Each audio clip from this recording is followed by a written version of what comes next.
15 espèces de cétacés, dont des baleines et des dauphins. 14 espèces d'oiseaux marins, observées au niveau du talus continental, situé entre 70 et 100 km de nos côtes.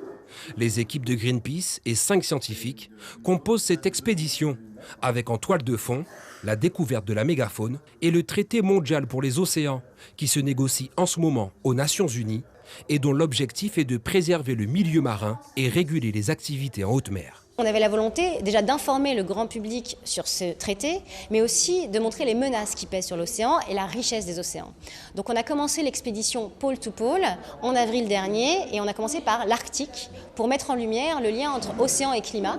On a eu différentes étapes et aujourd'hui, après plusieurs mois d'expédition pôle to pôle, en août, nous sommes arrivés en Guyane pour mettre en lumière d'autres menaces, mais surtout d'autres richesses, des richesses peu connues, comme celle du milieu marin guyanais qui est extrêmement riche. Et on est fiers de pouvoir le montrer aux Guyanais, aux Français et au monde entier.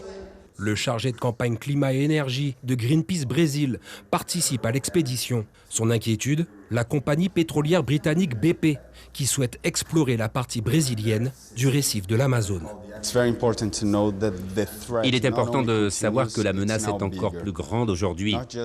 Non pas uniquement parce que la compagnie britannique BP souhaite toujours explorer et obtenir une autorisation de forage, mais aussi parce que le gouvernement brésilien veut accorder 237 concessions d'exploration dans la région.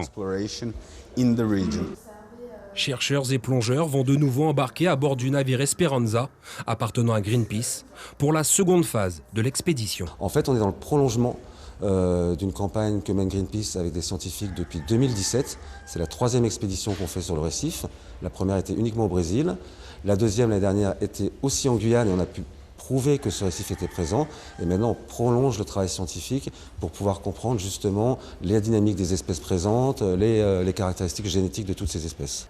15 jours dans les eaux guyanaises, à l'issue desquels commenceront des travaux d'analyse scientifique qui permettront de comprendre le récif de l'Amazone, encore inconnu en 2016.